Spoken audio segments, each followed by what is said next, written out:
بسم اللہ الرحمن الرحیم۔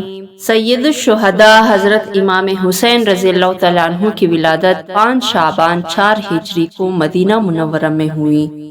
حضور نبی کریم صلی اللہ علیہ وسلم نے آپ کا نام حسین اور شبیر رکھا، اور آپ کی کنیت ابو عبداللہ اور لقب سبت رسول اللہ اور ریحانۃ الرسول اللہ ہیں، اور آپ کے برادر معظم کی طرح آپ کو بھی جنتی جوانوں کا سردار اور اپنا فرزند فرمایا۔ حضور اقدس صلی اللہ علیہ وسلم کو آپ کے ساتھ کمال رافت و محبت تھی۔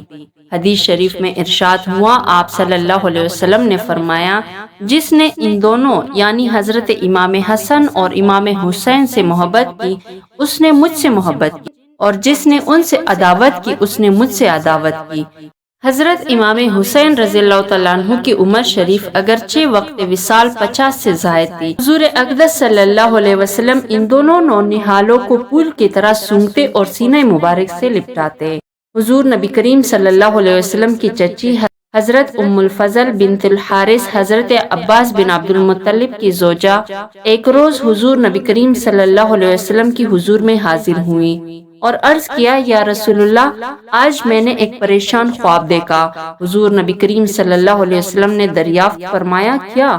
عرض کیا، وہ بہت ہی شدید ہیں، ان کو اس خواب کی بیان کی جرت نہ ہوتی تھی۔ حضور نبی کریم صلی اللہ علیہ وسلم نے مکرر دریافت فرمایا تو عرض کیا کہ میں نے دیکھا کہ جسد اطہر کا ایک ٹکڑا کاٹا گیا اور میرے گود میں رکھا گیا۔ ارشاد فرمایا، تم نے بہت اچھا خواب دیکھا، انشاءاللہ تعالی فاطمہ زہرا کا بیٹا ہوگا اور وہ تمہاری گود میں دیا جائے گا۔ ایسا ہی ہوا۔ حضرت امام حسین رضی اللہ تعالیٰ عنہ پیدا ہوئے اور حضرت ام الفضل کی گود میں دیے گئے۔ ام فضل فرماتی ہیں کہ میں نے ایک روز حضور اقدس صلی اللہ علیہ وسلم کی خدمت اقدس میں حاضر ہو کر حضرت امام حسین رضی اللہ تعالیٰ عنہ کو آپ کی گود میں دیا۔ کیا دیکھتی ہوں کہ چشم مبارک سے آنسو کی لڑیاں جاری ہیں۔ میں نے عرض کیا، یا نبی اللہ، میرے ماں باپ حضور پر قربان، یہ کیا حال ہے؟ فرمایا، جبریل علیہ السلام میرے پاس آئے اور انہوں نے یہ خبر فرمائی کہ میری امت اس فرزند کو قتل کریں گی۔ میں نے کہا، کیا اس کو؟ فرمایا، ہاں، اور میرے پاس اس کے مقتل کی سرخ مٹی بھی لائیں۔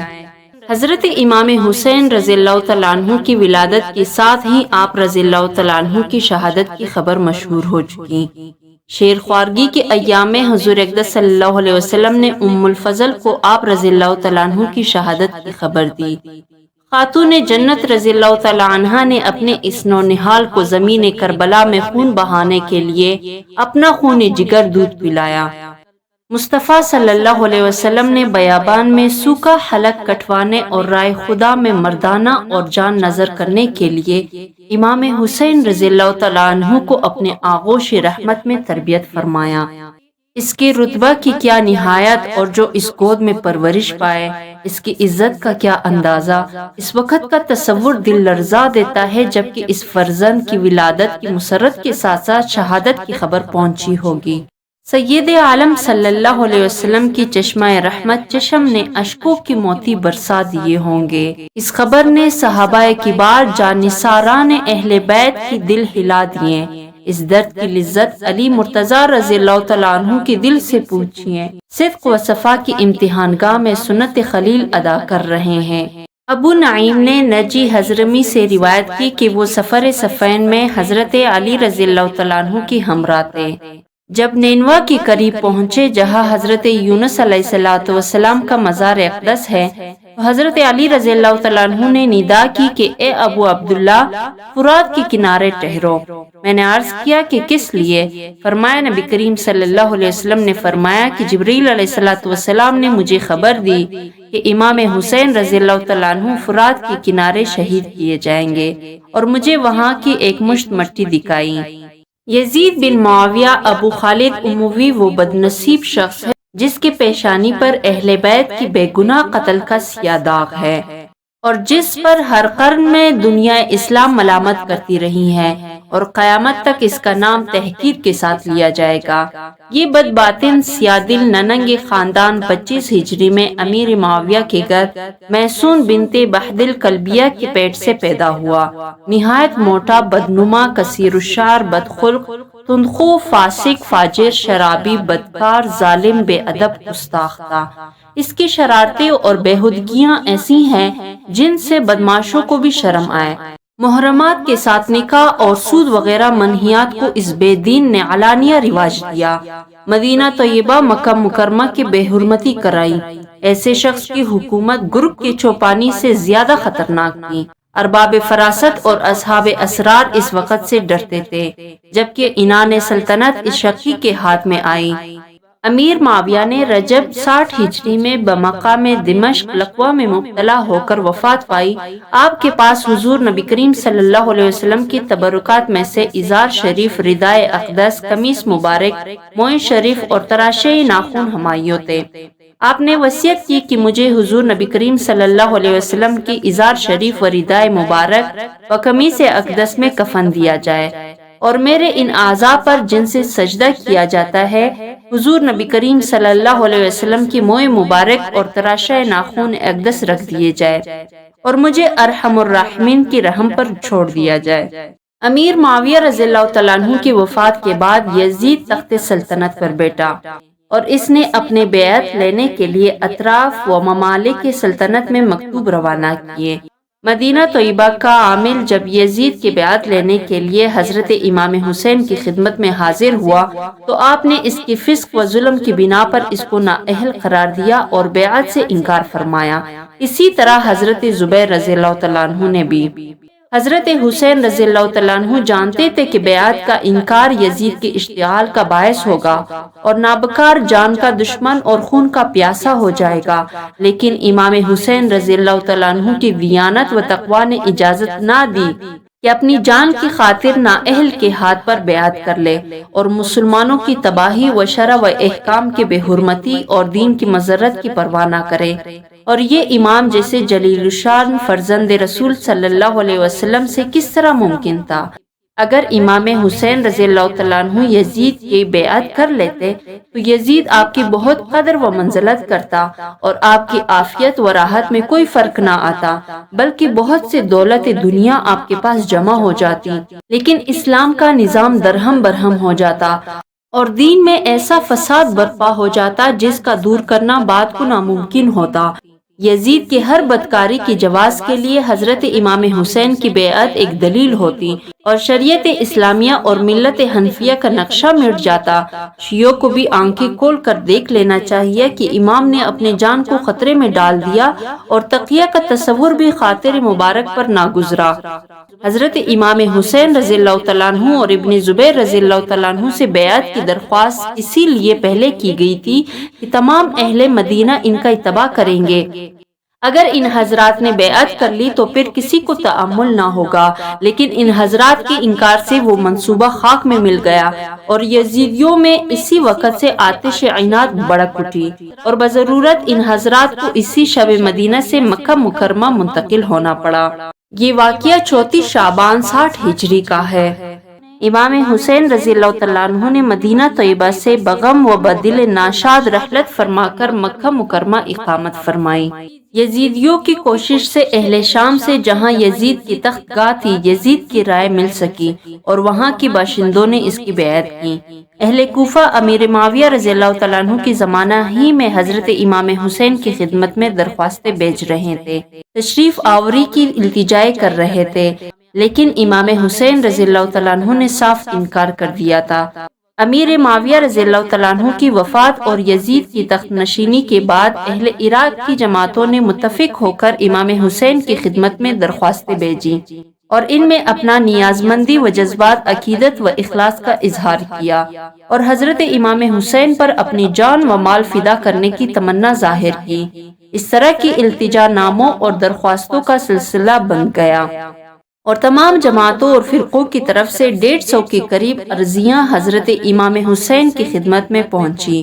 کہاں تک اغماس کیا جاتا اور کب تک حضرت امام حسین کی اخلاق جواب خشک کی اجازت دیتے۔ ناچار آپ نے اپنے چچا زاد بھائی حضرت مسلم بن عقیل رضی اللہ تعالیٰ عنہ کی روانگی تجویز فرمائی۔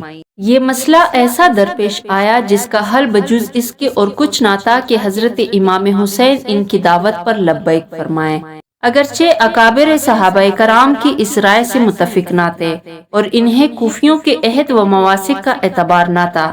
حضرت امام حسین رضی اللہ تعالیٰ عنہ کے سامنے مسئلہ کی یہ صورت درپیش تھی کہ اس استدعا کو روکنے کے لیے عذر شرعی کیا ہے۔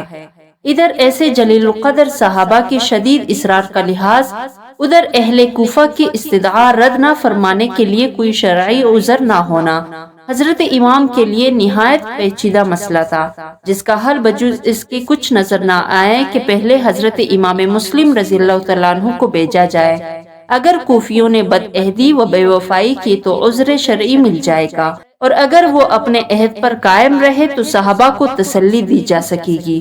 اس بنا پر آپ نے حضرت مسلم بن عقیل رضی اللہ تعالیٰ عنہ کو کوفہ روانہ فرمایا اور اہل کوفہ کو تحریر فرمایا کہ تمہارے استدعا پر ہم حضرت مسلم کو روانہ کرتے ہیں، ان کی نصرت و حمایت تم پر لازم ہے۔ حضرت مسلم رضی اللہ تعالیٰ عنہ نے کوفہ پہنچ کر مختار بن ابی عبید کے مقام پر قیام فرمایا۔ آپ کی تشریف آوری کی خبر سن کر جوک جوک مخلوق آپ کی زیارت کو آئی اور 12,000 سے زیادہ تعداد نے آپ کی دست مبارک پر حضرت امام حسین کی بیعت کی۔ حضرت مسلم رضی اللہ تعالیٰ عنہ نے اہل عراق کی گرویدگی اور عقیدت دیکھ کر حضرت امام رضی اللہ تعالیٰ عنہ کی جانب میں عریضہ لکھا، جس میں یہاں کی حالات کی اطلاع دی اور التماس کی کہ ضرورت ہے کہ حضرت جلد تشریف لائیں تاکہ بندگان خدا ناپاک کی شر سے محفوظ رہے اور دین حق کی تائید ہو۔ حضرت امام حسین رضی اللہ تعالیٰ عنہ حق کی بیعت سے مشرف و فیضیاب ہو سکے۔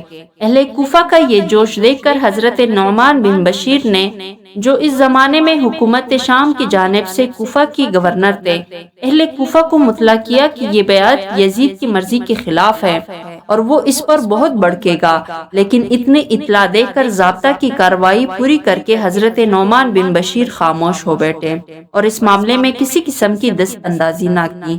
مسلم بن یزید حضرمی اور عمارہ بن ولید بن عقبہ نے یزید کو اطلاع دی کہ حضرت مسلم بن عقیل رضی اللہ تعالیٰ عنہ تشریف لائے ہیں اور اہل کوفہ میں ان کی محبت و عقیدت کا جوش دم بدم بڑھ رہا ہے۔ ہزارہاں آدمی ان کے ہاتھ پر امام حسین کی بیعت کر چکے ہیں اور نعمان بن بشیر نے اب تک کوئی کارروائی ان کے خلاف نہیں کی۔ یزید نے یہ اطلاع پاتے ہی نعمان بن بشیر کو معزول کیا اور عبید اللہ بن زیاد کو، جو اس کی طرف سے بصرہ کا والی تھا، ان کا قائم مقام کیا۔ عبید اللہ بن زیاد بہت مکار تھا، وہ بصرہ سے روانہ ہوا اور اس نے اپنی فوج کو قادسیہ میں چھوڑا اور خود حجازیوں کا لباس پہن کر اونٹ پر سوار ہوا اور چند آدمی ہمراہ لے کر شب کی تاریکی میں مغرب و عشاء کے درمیان اس راہ سے کوفہ میں داخل ہوا جس سے حجازی قافلہ آیا کرتے تھے۔ اس مکاری سے اس کا مطلب یہ تھا کہ اس وقت اہل کوفہ میں بہت جوش ہے، ایسے طور پر داخل ہونا چاہیے کہ وہ ابن زیاد کو نہ پہچانے اور یہ سمجھے کہ امام حسین رضی اللہ تعالیٰ عنہ تشریف لے آئیں تاکہ وہ بے خطرہ و اندیشہ امن و عافیت کے ساتھ کوفہ میں داخل ہو جائیں۔ چنانچہ ایسا ہی ہوا۔ اہل کوفہ، جن کو ہر لمحہ حضرت امام حسین رضی اللہ تعالیٰ عنہ کی تشریف آوری کا انتظار تھا، انہوں نے دھوکہ کھایا اور شب کی تاریکی میں حجازی لباس و حجازی راہ سے آتا دیکھ کر سمجھے کہ حضرت امام حسین تشریف لے آئے۔ نعرہ ہائے مسرت بلند کیے، گرد و بیش مرحبا کہتے چلے، مرحبا بک یا ابن رسول اللہ، اور قدمت خیر مقدوم کا شور مچایا۔ یہ مردود دل میں تو جلتا رہا اور اس نے اندازہ کر لیا کہ کوفیوں کو حضرت امام حسین کی تشریف آوری کا انتظار ہے اور ان کے دل ان کی طرف مائل ہیں، مگر اس وقت کی مصلحت سے خاموش رہا تاکہ ان پر اس کا مکر کھل نہ جائے، یہاں تک کہ دارالامارہ میں داخل ہو گیا۔ اس وقت کوفی یہ سمجھے کہ یہ حضرت نہ تھے بلکہ ابن زیاد اس فریب کاری کے ساتھ آیا اور انہیں حسرت و مایوسی ہوئی۔ رات گزار کر صبح کو ابن زیاد نے اہل کوفہ کو جمع کیا اور حکومت کا پروانہ پڑھ کر انہیں سنایا اور یزید کی مخالفت سے ڈرایا دھمکایا۔ طرح طرح کے ہیلوں سے حضرت مسلم کی جماعت کو منتشر کر دیا۔ حضرت مسلم نے ہائی بن عروہ کے مکان میں اقامت فرمائی۔ ابن زیاد نے محمد بن اشعث کو ایک دستہ فوج کے ساتھ ہانی کے مقام پر بیچ کر اس کو گرفتار کر منگایا اور قید کر لیا۔ کوفہ کی تمام رؤساء کو بھی قلعہ میں نظر بند کر دیا۔ حضرت مسلم رضی اللہ تعالیٰ عنہ یہ خبر پا کر برآمد ہوئے اور آپ نے اپنے متوسلین کو ندا کی۔ جوک جوک آدمی آنے شروع ہوئے اور 40,000 کی جمعیت نے آپ کے ساتھ قصر شاہی کا احاطہ کر لیا۔ صورت بن آئی تھی، حملہ کرنے کی دیر تھی۔ اگر حضرت مسلم رضی اللہ تعالیٰ عنہ حملہ کرنے کا حکم دیتے تو اسی وقت قلعہ فتح ہوتا اور ابن زیاد اور اس کے ہمراہی حضرت مسلم کے ہاتھ میں گرفتار ہوتے اور یہی لشکر سیلاب کی طرح امنڈ کر شامیوں کو تاج و تارج کر ڈالتا اور یزید کو جان بچانے کے لیے کوئی راہ نہ ملتی۔ لیکن حضرت مسلم رضی اللہ تعالیٰ عنہ نے قلعہ کا احاطہ تو کر لیا، اور باوجود یہ کہ کوفیوں کی بدعہدی اور ابن زیاد کی فریب کاری اور یزید کی عداوت پوری طور پر ثابت ہو چکی تھی، پھر بھی آپ نے اپنے لشکر کو حملہ کا حکم نہ دیا اور ایک بادشاہ کی نائب کی حیثیت سے آپ نے انتظار فرمایا کہ پہلے گفتگو سے قطع حجت کر لیا جائے اور صلح کی صورت پیدا ہو سکے تو مسلمانوں میں خونریزی نہ ہونے دی جائے۔ آپ نے اپنے اس پاک ارادے سے انتظار میں رہے اور اپنی احتیاط کو ہاتھ سے نہ دیا۔ دشمن نے اس وقفہ سے فائدہ اٹھایا اور کوفہ کے رؤساء عمائد جن کو ابن زیاد نے پہلے سے قلعے میں بند رکھا تھا، انہیں مجبور کیا کہ وہ اپنے رشتہ داروں اور وزیر اثر لوگوں کو مجبور کر کے حضرت مسلم رضی اللہ تعالیٰ عنہ کی جماعت سے علیحدہ کر دے۔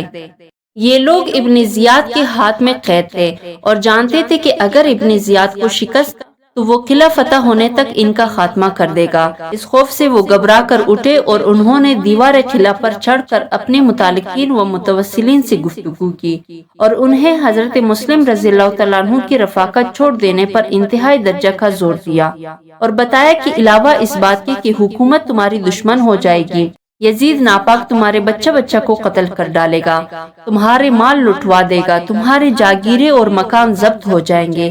یہ اور مصیبت ہے کہ اگر تم امام مسلم کے ساتھ رہیں تو ہم جو ابن زیاد کے ہاتھ میں قید ہیں قلعہ کے اندر مارے جائیں گے۔ اپنے انجام پر نظر ڈالو، ہمارے حال پر رحم کرو، اپنے گھروں کو چلے جاؤ۔